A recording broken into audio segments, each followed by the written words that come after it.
on July 3rd, 1883, in Prague, in this building behind me, the Jewish, German-speaking bohemian author Franz Kafka was born. The original building was destroyed after a fire at the end of the 19th century, but when it was rebuilt, the original doorway and balcony were retained in the new building. In 1965, a bronze plaque commemorating Kafka was installed in the corner of the building. And at the beginning of the 21st century, this whole area was renamed Franz Kafka Square in honor of one of Prague's most famous authors. Prague is both important and immaterial to understanding the work of Kafka. It's immaterial because although we can map locations in Prague to locations in Kafka's fiction, Kafka doesn't generally describe those places in detail or name them, instead creating a more ephemeral sense of a city that could be almost anywhere. But Prague is also important to understanding Kafka because he lived practically his entire life here and in quite a contained part of the city that had an enormous impact on him. In 1920, aged 37, Kafka stood at a window in that building overlooking this square, Old Town Square, just a very short walk from where he was born. And Kafka declared that within this small circle, my entire life is contained. From here, we are very close to Kafka's schools, his university, his places of work, his family homes, and the places where his father had shops. This is the center of his intellectual, familial, and professional life. In 1902, Kafka complained that he could not get away from Prague. He said, "The old crone has claws." Such was the impact and power the city had over him.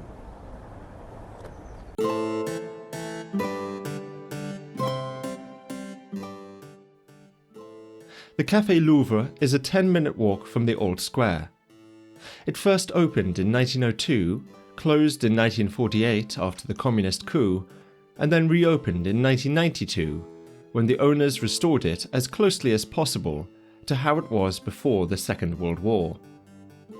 As a result, it feels like a time capsule, a mixture of grand opulence with relatively low prices and a welcoming atmosphere, where you can eat a full meal or just sit all afternoon and play chess with a cup of coffee, surrounded by the buzz of Czech, German, French, and English. This was one of Kafka's favourite places to come with his friend Max Brod. Both Brod and Kafka attended the meetings of a German philosophical club who met here every 2 weeks. But after Brod was kicked out, Kafka resigned in protest.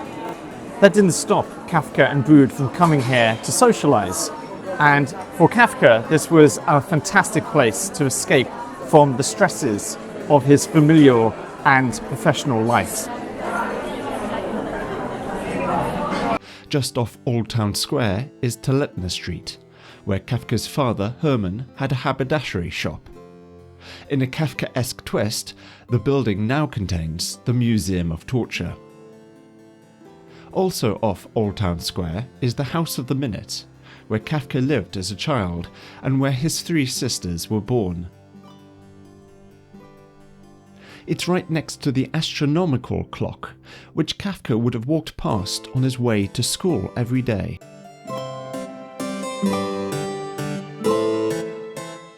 Between 1901 and 1906, aged 18 to 23, Kafka studied law at the German Charles Ferdinand University. You can still see the old German university entrance on Celestna Street, which Kafka would have walked through to get to his lectures. To the southeast, in Wenceslas Square, is this grand terracotta building, which was where Kafka worked his first job in the Prague branch of an Italian insurance company.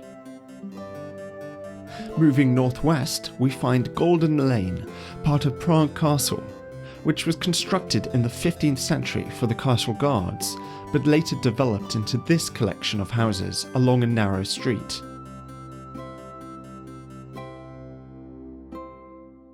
Kafka's sister Ottla rented one of these houses, and Kafka used it in the afternoons to write in the period between 1916 and 17. The inside is small, plain and cosy, although it's hard to imagine what it used to be like, as the house has been converted into a Kafka gift shop. Elsewhere, there is a whole museum dedicated to Kafka, displaying his art, book covers and manuscripts. The museum also contains this winding corridor of filing cabinets, giving you a Kafkaesque feeling of becoming oppressed and overwhelmed by faceless bureaucracy.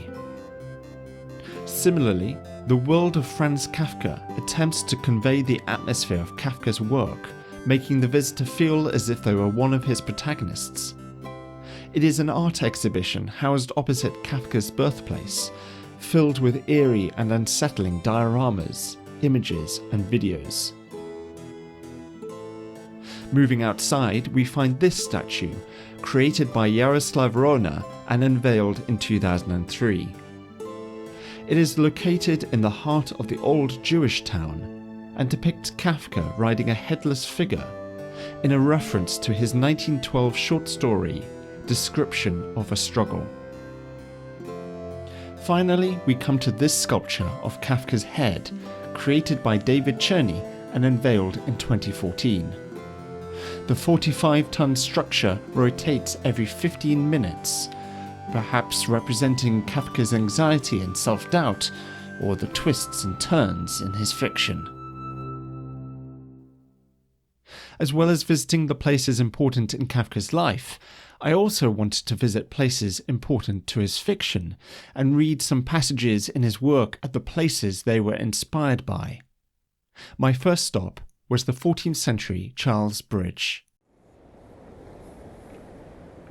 In the final part of the trial, Joseph K. is pursued by two sinister men through the city. All three of them passed a bridge in the moonlight in perfect agreement.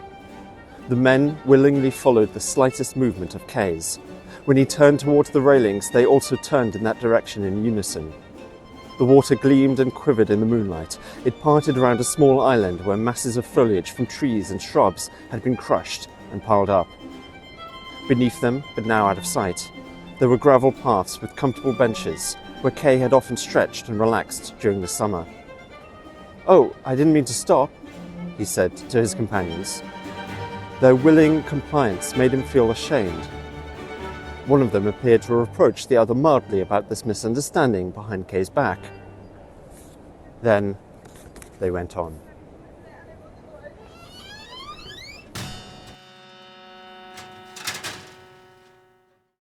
Next up is Prague Cathedral and the end of the trial, when Joseph K. is tasked with showing an Italian tourist around who is not who he seems to be. The cathedral square was deserted. Kay recalled that even as a child he had noticed how nearly all the blinds in the houses around this narrow square were always drawn. In today's weather, this was clearly understandable. The cathedral seemed empty as well. Of course, no one would think of coming here now. Kay walked quickly through both side aisles and met nobody but an old woman wrapped in a warm shawl and kneeling before a painting of the Virgin Mary, her eyes fixed on it. In the distance, he saw a limping sexton disappear through a door on the wall. Kay had arrived exactly on time. Just as he walked in, the clock had struck 10, but the Italian was not there. Kay returned to the main entrance and lingered there indecisively for a while, then walked around the cathedral outside in the rain in case the Italian might be waiting at a side entrance. He was nowhere to be seen. Could the manager have made a mistake about the time? But out of all the Kafka sites in Prague, there was one I was particularly keen on visiting, where I felt I would get the strongest connection to Kafka, both as an author and a person. Franz Kafka is buried here in the New Jewish Cemetery, about 3 miles away from the house where he was born. His parents, Julie and Hermann Kafka, are buried alongside him, and his 3 sisters, Ellie, Vali and Ottla, are commemorated here. They are not buried alongside him, as they were murdered by the Nazis in the Holocaust. Kafka passed away in 1924 after suffering for a long time from tuberculosis. This year, 2024, is the 100th anniversary of his passing. Around the corner from Kafka, I found the grave of my great-great-great-uncle and aunt, Leopold and Juliane Popper, who lived in Prague in the 19th century. This part of my family, including my grandfather Wilhelm Schenk, came from the same German-speaking bohemian Jewish community as Kafka, and that personal connection is one of the reasons why his work is so important to me.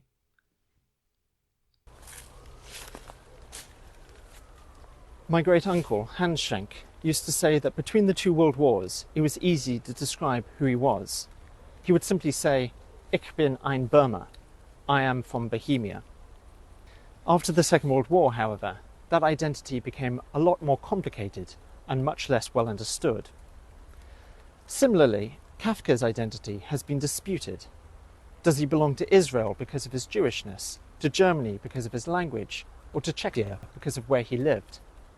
And I think the answer to that is that Kafka's Jewishness, his language, and where he lived were incredibly important to him. But his work transcends any of those areas. His work is simply human, and it belongs to all of us.